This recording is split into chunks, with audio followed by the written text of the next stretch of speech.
Hello everyone and welcome. Thank you so much for clicking on this video from the Cheapo Dad. In today's video, I'm going to tell you whether or not I think you should spend your hard-earned money on HBO Max. We start right now. Also, make sure to watch till the end of the video. I'm going to give you a tip where you can get 20% off of HBO Max if you decide that's something you want to go with. Hey everyone, if you would like to be a member of the Cheapo Elite and help the channel, then Webull took an amazing offer and made it even better.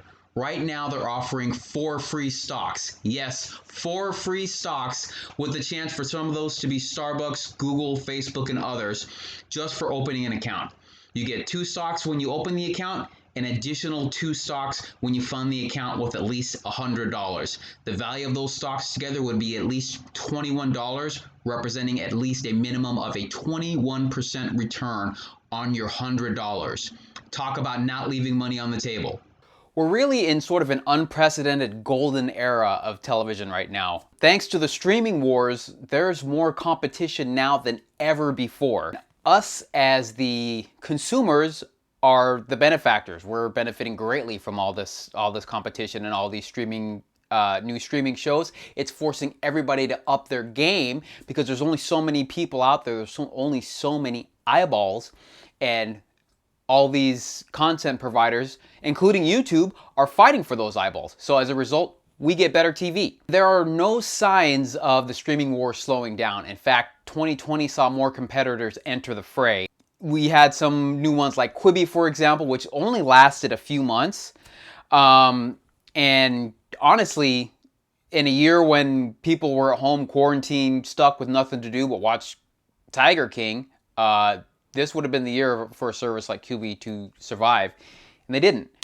And with the streaming services being so fragmented, it makes it a really personal choice to us which streaming service we're going to go with. You have people out there that have lots of streaming service. I'm one of those who has several of them, not all though. And when it comes down to it, it's not just enough to just have a streaming service. You've got to do, in my opinion, one of 2 things.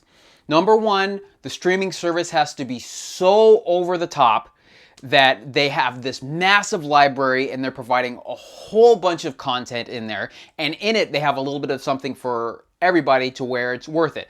Example for me is going to be Hulu.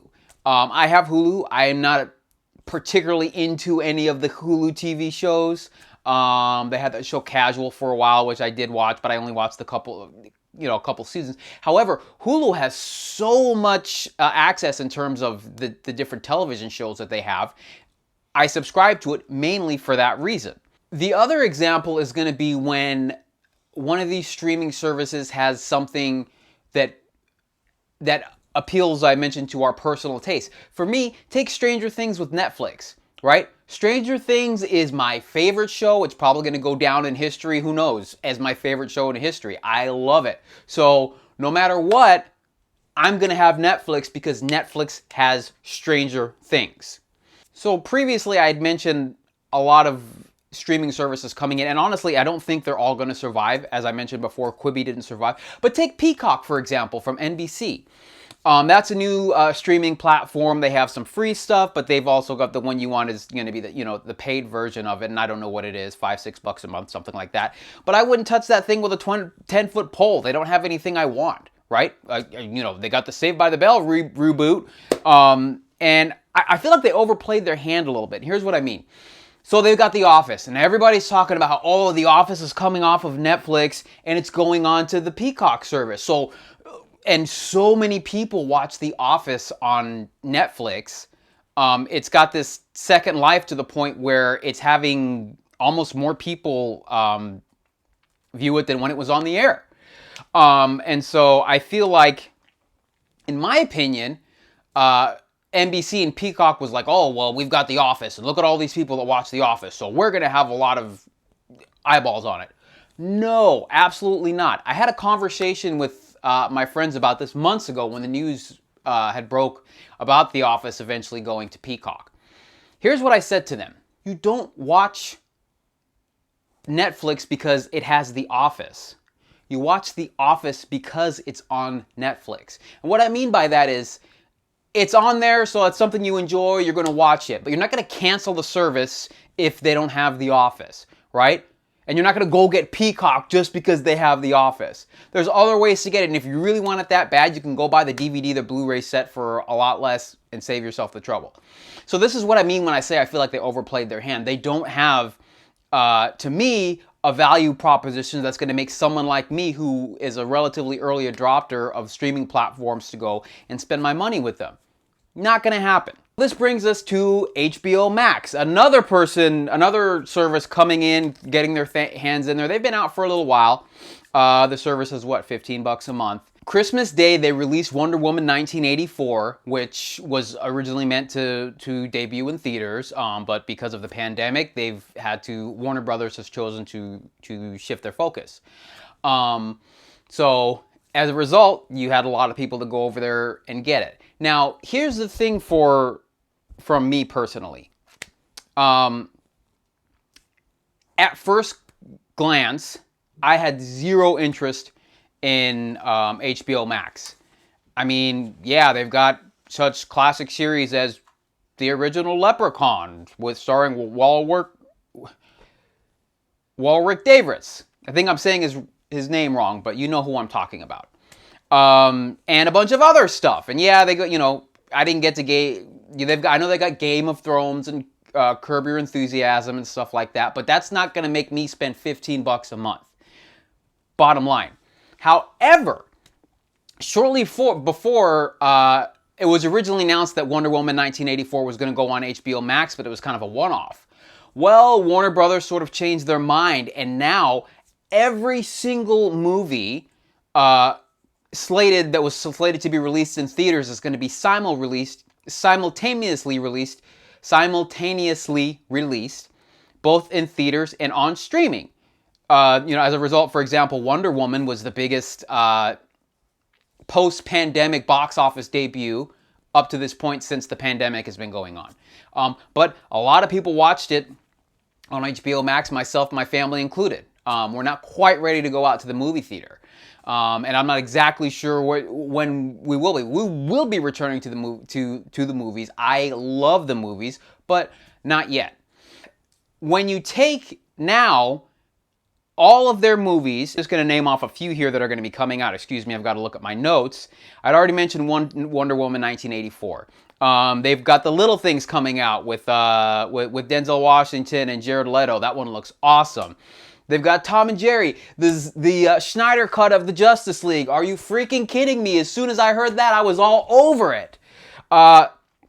Kong vs. Godzilla, Space Jam, New Legacy, The Suicide Squad, Dune. Now, I'm putting an asterisk on Dune because my understanding is the director is pissed and he's fighting tooth and nail to not have it released on streaming at the same time as when the movie hits theaters. You've got The Matrix 4, Mortal Kombat, Cry Macho, which is a Clint Eastwood film. So, these are almost all of these are movies that I would see in the movie theater, right? So they now have a compelling value proposition for me because at $15 a pop versus going out to the movies with my family, now you're saving me money. So now I'm interested in this. Truth be told, I was probably going to get it at least for 1 month just to get the Schneider cut of the Justice League and then Wonder Woman. So like I always say, Cheapo Dad is not good at math, but I can do a little bit.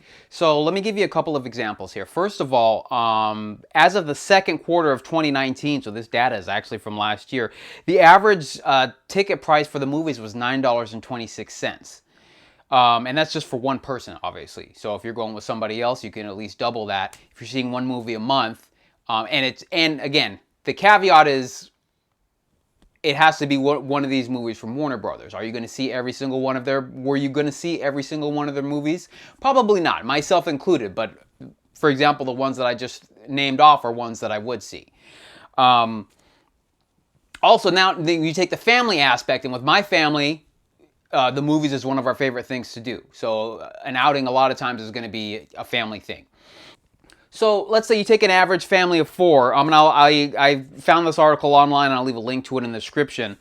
But if they go to the movie theater once a month, which is about normal for my family, and and buys normal seating. We're not talking 3D or anything special like that. Purchases 4 drinks, shares a couple of popcorns.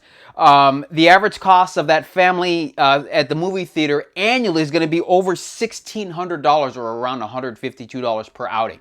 Now, my family, we don't spend $152 when we go out to the movie theater. Later on, I'll make a video about how to go to the movies cheapo dad style. But for the time being, that's a lot of money. So, you know, when you factor that in, especially if you were to see a lot of these Warner Brothers movies, you're saving yourself a lot of money.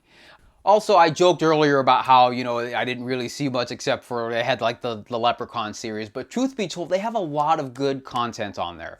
It's sort of, you know, you have to, I kind of forgot once I got into it that, you know, Warner Brothers, it's a pretty big company. They have a lot of different subsidiaries. So we went on there. They've got, you know, Cartoon Network, different things, Adult Swim. But for me, the thing that they had that I really enjoyed was they have a whole DC section, and I'm a big comic book movie mark. And while the DC cinematic universe leaves a lot to be desired, the DC animated universe I love. And they've put out dozens of movies over the last 10, 15 years. So they have a full slate of almost all of those. Right now, the last 2 days I've been watching Young Justice, which is a DC series that was on, there it was originally on DC's short-lived streaming service that they had. If you remember that, they had shows like Doom Patrol, Swamp Thing, and the 3rd season of Young Justice, which is something I was interested in. But again, I didn't subscribe to that streaming service, even though those things look pretty cool to me, but it wasn't enough for me to get to spend my money on it. However, now that HBO Max has incorporated all of this, and you add the fact that now I can see movies at home that I would have seen at the movie theater, which would have cost me more money. Well, now I'm actually saving money by subscribing to this platform. So I went ahead and I signed up for it. And for you, if it's got something enough of a value proposition for you, if you were going to see a lot of these movies, I think it's worth it for you. If they have some of the other stuff I talked about, and I just mentioned a sliver, there's a lot of content on HBO Max. There really is. They have a lot of good content, in my opinion. Take that for what it's worth. So I mentioned there's a way, if you decide to get HBO Max, how you can get a discount. So I took advantage of this. This was also something that put me over the edge as well. With using this method, you can save 22% on the HBO Max subscription for 6 months. So here's the way it works.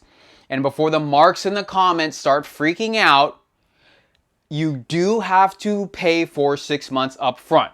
In exchange for that, you get a 22% discount, making it a little under $12 a month. So that's what my cost is, at least for the first 6 months. Thereafter, it will go to the normal price. When Disney Plus was first announced, I had a similar reaction, and I was like, I'm not going to spend money on that. I'll go see, I see all those movies in the movie theaters anyway. However, again, it was a similar trajectory where they had a lot of content and desirable content for me to where I did it. Now, they had a discount at the time where it was for 3 years up front, but it made it to where my cost is, I pay like $4 something a month for Disney Plus. Now that's after but I had to do that up front. So oftentimes these streaming platforms will give you a discount for prepaying in advance. The negative thing there is if you cancel, they don't give you a refund, but at the end of the, whatever that term is, you know, you still have access to the service until then. But for me, I knew that at the very least for 6 months of HBO Max, I would use and beyond for the foreseeable future. All right, that is going to do it for this one, everyone. Thank you so much for watching the video. I hope you all had a Merry Christmas, Happy Hanukkah, Happy Kwanzaa, whatever it is you celebrate. I look forward to 2021 being a much better year for all of us. I hope you enjoyed this video. If you did, please hit the like button. Also, do not forget the plow to 1,000 is still going on. I'm giving away a free Xbox Series S. That contest runs until January 2nd, so most likely January 3rd is when I'm going to announce the winners. So if you've entered into that contest and you haven't subscribed to the channel, you might want to do that because I'm going to be announcing the winners there. I'll leave a link to the description on how you can enter that contest. Until next time, don't forget, my friends, don't leave money on the table. I'll see you later.